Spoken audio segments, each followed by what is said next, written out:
Oi, pessoal! Agora, para fechar a semana, então, a gente vai fazer a revisão da avaliação remota 2 de vocês, né?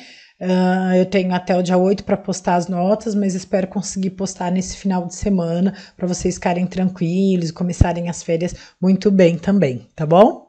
Vamos lá.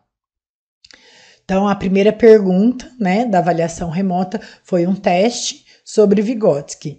Vygotsky apresenta na sua teoria a importância da linguagem e, a partir desta, o signo e significado como fator preponderante no processo de aprendizagem. Ele também aponta a influência direta entre a aprendizagem e o processo de desenvolvimento mental. Leia com atenção as afirmações a seguir e assinale a alternativa correta. O autor afirma que é por meio do desenvolvimento cognitivo que o indivíduo torna-se capaz de se socializar. Portanto, é por meio do desenvolvimento que se dá o processo de aprendizagem. É isso que Vygotsky fala? Não, né, pessoal? O contrário disso. É dentro desse processo de aprendizagem, da mediação, interlocução com o outro, né, que tem um maior conhecimento, que o sujeito vai aprender sobre o objeto do conhecimento, e é quando ele aprende sobre o objeto do conhecimento é que ele evolui nos processos mentais, que ele se desenvolve nos processos mentais. Em seu estudo, Vygotsky afirma que a interação social é meio de transmissão dinâmica e fundamental para o processo de aprendizagem e, em consequência desta, o processo do desenvolvimento do indivíduo. Faz sentido? Para Vygotsky, é pelo processo de desenvolvimento que acontece a internalização de atividades e comportamentos sócio-históricos e culturais, ou seja, é o desenvolvimento que propicia a interação sócio-histórica do indivíduo. Mais uma vez falando que o desenvolvimento é antes, e agora antes da interação sócio-histórica. Não, né? O autor afirma que o desenvolvimento da linguagem se dá através da fala egocêntrica, pois esta é a mediadora das ações, ou seja, é a partir da fala individualista que o sujeito pode aprender e assim se desenvolver. Não, o Vygotsky fala que tem um momento de linguagem egocêntrica sobre a ação e o objeto do conhecimento, mas pelo contrário, ele fala que é quando o sujeito consegue, dentro da interação com o outro e ter essa linguagem, essa comunicação, que ele vai aprender e se desenvolver, tá? E o E. O autor afirma que o maior significado do curso do desenvolvimento intelectual, que dá origem às formas puramente humanas da inteligência prática e abstrata, acontece quando o uso do instrumento, ou seja, a atividade prática, transpõe a necessidade da linguagem. Pelo contrário, né? Ele fala que a linguagem é a comunicação que vai contribuir, que vai transpor só a ação prática sobre o objeto do conhecimento. É dentro dessa comunicação que o sujeito vai aprender e, a partir disso, se desenvolver. Então, esta também está errada. Então, a resposta certa para ser assinalada era a B, tá? A 2, mais um teste. A teoria de Vygotsky é baseada na interação social, ou seja, o desenvolvimento cognitivo é a conversão da aprendizagem nas relações sociais em funções mentais. Leia com atenção as alternativas abaixo e assinale a correta. Opa, fácil, né? Eu tô dando aqui para vocês qual é a definição de Vygotsky sobre desenvolvimento cognitivo e aprendizagem. É a partir da aprendizagem nas relações sociais que o sujeito vai converter essas informações em definição do objeto, e a partir disso essas definições vão partindo de uma forma mais simples para uma forma mais complexa. A partir disso, essas funções mentais vão evoluindo. Então, o que precisa destacar? Vygotsky fala que é a aprendizagem dentro das relações sociais, dentro da mediação do outro, que o sujeito vai, a partir dessa aprendizagem, evoluir mentalmente, partir de uma forma mais simples de definição sobre o objeto do conhecimento para uma forma mais complexa. O desenvolvimento cognitivo acontece através da linguagem. No entanto, segundo o autor, a comunicação só contribui para o desenvolvimento se ela ocorrer de forma interna, egocêntrica. Não, né? Como eu acabei de explicar, é dentro das relações sociais que a aprendizagem acontece e a partir disso que há a evolução mental, que as funções mentais passam de uma forma mais simples para mais complexa. O desenvolvimento cognitivo deve ser visto como algo em construção individual e não como estrutura natural. Trata-se de algo em processo pautado na individuação. Não, ele até coloca que o desenvolvimento cognitivo não é uma estrutura natural, ele acontece, né? Há uma evolução de pensamento, mas essa evolução na forma de pensamento, ela não acontece pautada no processo individual, né? Pelo contrário. Segundo Vygotsky, a criança não se desenvolve com o tempo, pois esta não tem por si só instrumentos para percorrer sozinha o caminho do desenvolvimento. Na teoria de tal autor, o desenvolvimento dependerá da história de aprendizagens que o sujeito experiencia, e toda esta dentro de um contexto sócio-histórico. Né? Então, o desenvolvimento depende da história de aprendizagem do sujeito, que acontece dentro de um contexto sócio-histórico, né? E não que o desenvolvimento dentro da teoria de Vygotsky, não é que o desenvolvimento acontece por si só. É isso que o Vygotsky fala? Né? Facinho, gente. O desenvolvimento se dá a partir da internalização de atividades e comportamentos. Estes são estabelecidos em situações individuais em que o sujeito consegue refletir sobre o problema apresentado no processo de aprendizagem. Em situações individuais, a internalização das atividades do comportamento, Vygotsky nem comenta sobre essa internalização de comportamento, de atividades e comportamentos, né? Na abordagem sociohistórica de Vygotsky, o meio social é que alavanca para o desenvolvimento e aprendizagem. Opa! Essa é uma afirmação importante. Mas para que a aprendizagem ocorra, é necessário que a criança já tenha um certo nível de desenvolvimento cognitivo. Vygotsky fala isso? Não, né? O contrário. Para que o desenvolvimento ocorra mental, ele precisa aprender mais sobre aquele objeto do conhecimento, dentro dessa mediação sócio-histórica com o outro, né? Então, a alternativa certa era a C. E aí, uma perguntinha aberta.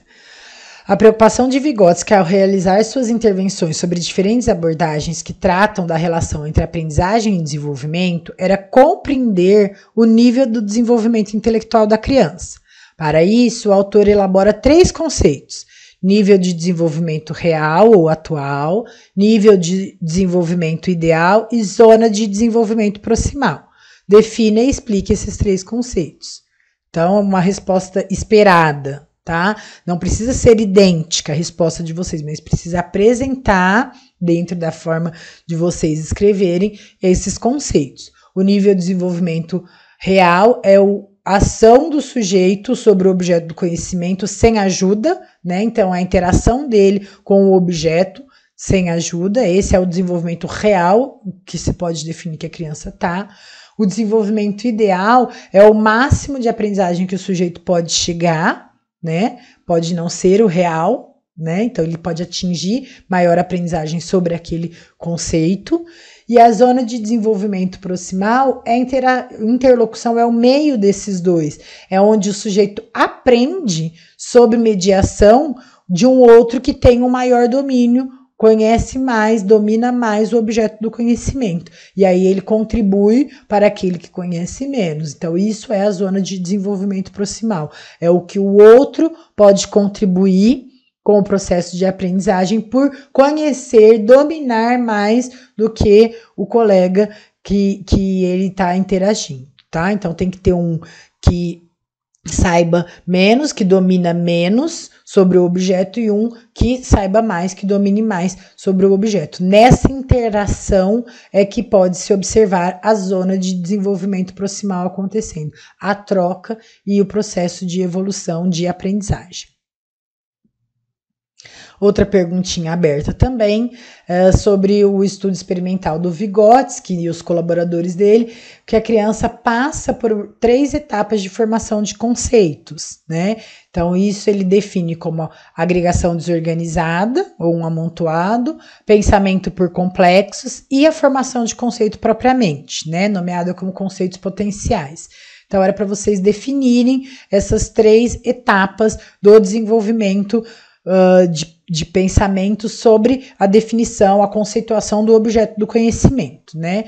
Então, no primeiro, dentro disso, né, dessa evolução dessa forma mental de conhecimento sobre o objeto, essa agregação desorganizada é um agrupamento de objetos, por tentativa e erro, de formar grupos de objetos, mas isso não tem uma organização, isso não tem um critério, tá? O pensamento por complexos é quando essa organização entre os objetos começa a ser estabelecida a partir de algum critério pela criança, tá? E aí, dependendo do critério, é que ele coloca que tem 4 modelos de pensamento por complexos: associativo, de coleções, em cadeia e o pseudoconceito, tá? Não precisava definir cada um dessas etapas, né, dentro do pensamento por complexos, mas dizer que a criança está tentando formar grupos a partir de uma definição que ela tenta dar. Então, essa é uma busca, é o que ele coloca, que é um pensamento mais complexo, que busca ter alguma relação, ter algum critério para formar grupos, coisa que antes não tinha, era por tentativa e erro. Né? E por fim, é a formação de conceito propriamente, é uma definição, uma síntese abstrata do objeto, tá? Então, vamos dar o exemplo de bola, por exemplo, né? Então, pega uma criança que está nessa fase chamada de agregação desorganizada, né? Ela se dá um monte de uma variabilidade de tamanho, cor, função das bolas, né? Bola de basquete, de futebol, de vôlei, de plástico, de couro, com plástico desenhado, leve, pesada, de rugby. Você vai dar várias bolas para o sujeito, né? E aí ele vai brincar aleatoriamente, ele vai colocar uma perto da outra, ele vai separar uma da outra, mas sem um critério aparente naquela separação. Na relação, na forma de pensamento por complexos, ela pode começar a busca de associar. Então, o que é de plástico, o que é de couro, e separar um lado do outro. Tudo que é de plástico e tudo que é de couro. Ela pode tentar por coleções. Então, tudo que é de plástico vermelho, tudo que é de plástico azul, tudo que é de plástico colorido, e aí os de couro vem para cá. Então, vamos colocar o que é colorido, vai ser pela cor, né? Então, tudo que é de couro vermelho, tudo que é de couro azul, tudo que é de couro laranja, tudo que é de couro colorido. Então, ele vai tendo mais critérios, né? Da cadeia. Então, ele vai colocar as bolas a partir do tipo de jogo. Ela tem, então, dentro das bolas que tem ali de brincadeira de quadra, de brincadeira livre em quadra, são as de plástico, ela separa as azuis, ela separa as verdes, mas essa tem um critério e um subcritério. Né? A outra, ela separa as outras bolas de couro, tem um critério e um subcritério, qual é a bola de couro de basquete, qual é a bola de couro de vôlei, qual que é a bola de couro de futebol de quadra, né? Então, mais de um critério, tá? Essa encadeia. E a pseudoconceito, que bola é essa? Ah, essa é bola de basquete. Como que você sabe que é bola de basquete? Qual que é a diferença da bola de basquete? A bola de basquete, ela é grande, ela é pesada e ela pinga. Ah, então a bola de vôlei também é média, né, para grande, não é uma bola pequena, ela também pinga, ela é igual à bola de basquete, a criança ela tem um pseudoconceito, ela não consegue separar e definir propriamente o conceito daquela bola, né? Por fim, quando ela consegue ter essa formação de conceitos, né, esse conceito potencial, ela tem uma definição direta, completa, na verdade, sobre o objeto, de forma que não dá mais para confundir ele com outro, tá? Então, a bola de basquete, ela é usada para um jogo específico, ela foi criada com o couro e o peso específico para que tenha uma forma de pingar, que ela não pode ficar parada na mão, então ela tem que pingar, ele tem que passar a bola um para o outro. Essa bola, ela tem uma forma diferente de pingo, porque ela pinga mais alta, porque não adianta ela pingar baixa, igual a bola de vôlei é um pouco mais pesada, então ela pinga um pouco mais baixa, apesar dela ser menor. Então ela consegue fazer a diferenciação e sustentar esse conceito de diferenciação entre um objeto e outro, tá? Essa é a definição. E aí, 5 também entrou com o Brunner, também é um teste, né? Então, dentro de um teórico importante estudado, que foi o Brunner, a ideia do desenvolvimento intelectual na teoria do autor é de extrema importância. Leia com atenção as afirmações abaixo e assinale a alternativa correta. O desenvolvimento intelectual, segundo Brunner, baseia-se em sistema de armazenamento que corresponde ao meio ambiente, ou seja, a aprendizagem é pautada na habilidade do sujeito de representar o que ocorreu em seu ambiente. Faz sentido, né?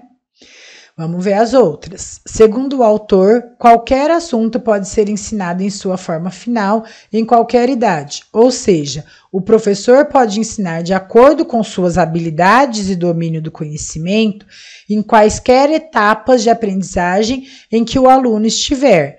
É a partir das suas habilidades e domínio do conhecimento que o professor vai buscar estruturar a aprendizagem do aluno? Isso não é coerente, né, gente? Brunner também afirma que toda etapa do desenvolvimento é caracterizada por conceitos comuns às outras etapas. Isto quer dizer que a representação, ou seja, a forma pela qual o indivíduo visualiza o mundo e explica-o a si mesmo, é comum nas diversas etapas do desenvolvimento. Aí é que tá o erro dessa, né? Não é a mesma forma de definição do objeto do conhecimento nas diversas etapas do desenvolvimento que o Brunner coloca. Ele coloca que o mesmo objeto pode ser estudado nas diferentes etapas do desenvolvimento, né? Mas ele vai formar um conceito, ele vai representar esse objeto de formas diferentes, de formas mais complexas, né? Então, aquele objeto ele pode ser estudado em todas as etapas, mas não da mesma forma, tá? Ele tem uma evolução. Segundo o autor, o desenvolvimento intelectual só é possível quando o sujeito assimila e acomoda as informações do meio. Esses conceitos são a base do processo de aprendizagem sobre o objeto do conhecimento. É do Brunner, a teoria de assimilação e acomodação sobre o objeto do conhecimento? Opa, não, né? Brunner afirma que a tarefa de ensinar um conteúdo a uma criança pode ser pautada na forma da apresentação do conteúdo, de modo que o professor transpassa o seu conhecimento sobre o objeto, e não em como a criança visualiza o objeto externo.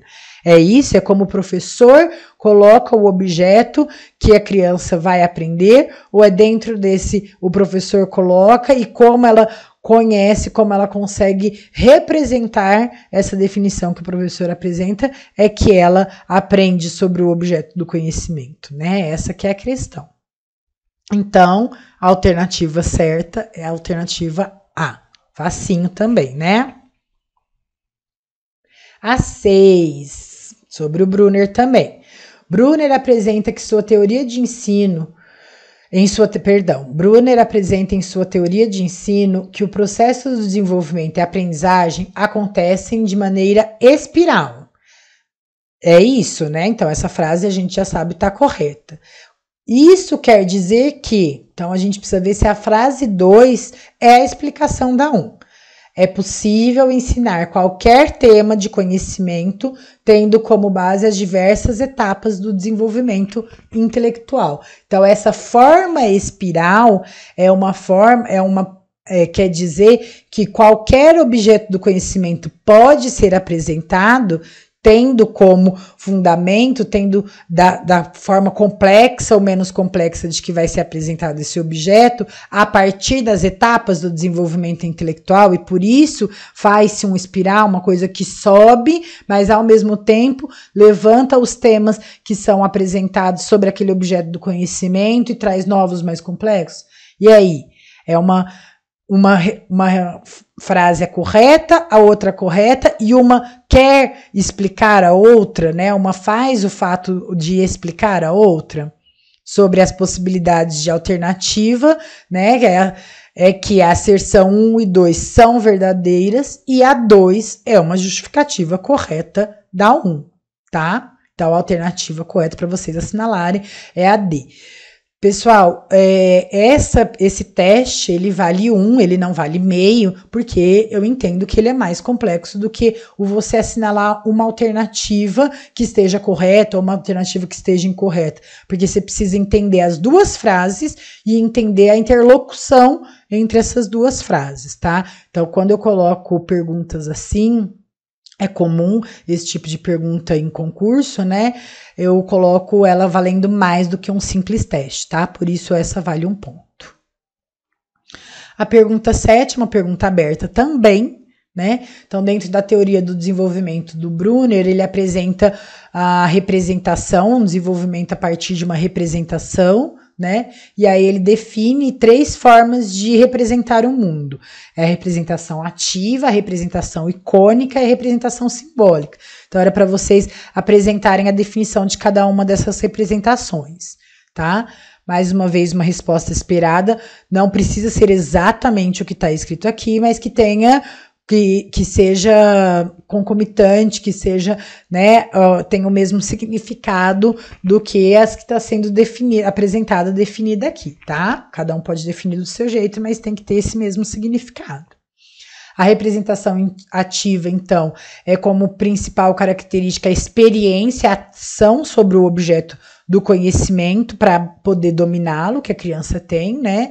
A representação icônica, ela se diferencia porque ela já apresenta um processo mental, uma operação, operatório, né, chamado de operações mentais, é a ação e o pensamento sobre o objeto do conhecimento.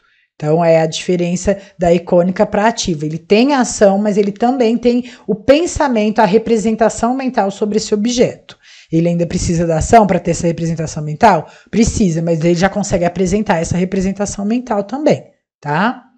E a representação simbólica é o pensamento abstrato direto. É não precisar mais do objeto para poder apresentar uma hipótese, uma dedução sobre o tema que está sendo estudado. Apenas pelo pensamento e pela fala, a criança consegue apresentar definição sobre o objeto do conhecimento. Então, basicamente, que vocês tenham apresentado, aí vale de 0 a 1,5, né, essa definição de cada um desses 3 conceitos, tá? E, por fim, dessas 3 afirmações abaixo, também vale 1 ponto por isso, então vocês têm que correlacionar essas 3 afirmações no sentido de qual tá certa, qual tá errada e assinalar a resposta certa, né? Então, voltando às bases filosóficas das teorias de aprendizagem que eu apresentei para vocês também, né? Quando eu comecei a apresentar as teorias de aprendizagem, eu apresentei que existem 3 bases filosóficas que estruturam essas teorias de aprendizagem, que a gente estudaria, a comportamentalista, cognitivista e humanista. A gente estudou, por enquanto, a comportamentalista e a cognitivista, tá? Quando a gente voltar e se tudo der certo, a gente vai estudar humanista, tá? E a gente vai estudar Rogers e Freire, né? Eu já apresentei um pouquinho para vocês de que significa essa fundamentação humanista, né? Filosófica humanista dentro dessas teorias de aprendizagem, mas vocês também já tinham estudado o que é a definição de filosofia comportamentalista, filosofia cognitivista e filosofia humanista. Por isso essa pergunta, tá? Então, A1. A filosofia do comportamentalismo apresenta o maior foco de estudo nos comportamentos observáveis e mensuráveis do sujeito. No entanto, a ideia básica do behaviorismo na aprendizagem é focada na utilização das consequências para o comportamento, para o controle dos comportamentos do educando. 1. A filosofia cognitivista prioriza a aprendizagem no ser que aprende, ou seja, o foco principal é a autorrealização da pessoa, o crescimento pessoal. Nessa base filosófica, a aprendizagem não se limita ao aumento do conhecimento. A aprendizagem, ela é uma evolução em qualquer um deles. Ela enfatiza a filosofia cognitivista, o processo de evolução de aprendizagem e de desenvolvimento, né? Então, ele não foca na autorrealização da pessoa. Então, essa a gente já pode considerar errada, né? A filosofia humanista trata principalmente dos processos mentais, ou seja, é a base de teorias que focam seus estudos na atribuição dos significados, da compreensão, da transformação, do armazenamento e o uso das informações do sujeito no processo de desenvolvimento e aprendizagem. Fácil, né, gente? Uma troquinha entre a filosofia cognitivista e humanista. Essa é a definição da filosofia cognitivista. Assim como o foco principal na autorrealização da pessoa é a base filosófica humanista. Tá? A gente vai estudar mais quando a gente voltar, eu só apresentei para vocês. Então, pessoal, essas são as duas erradas, né?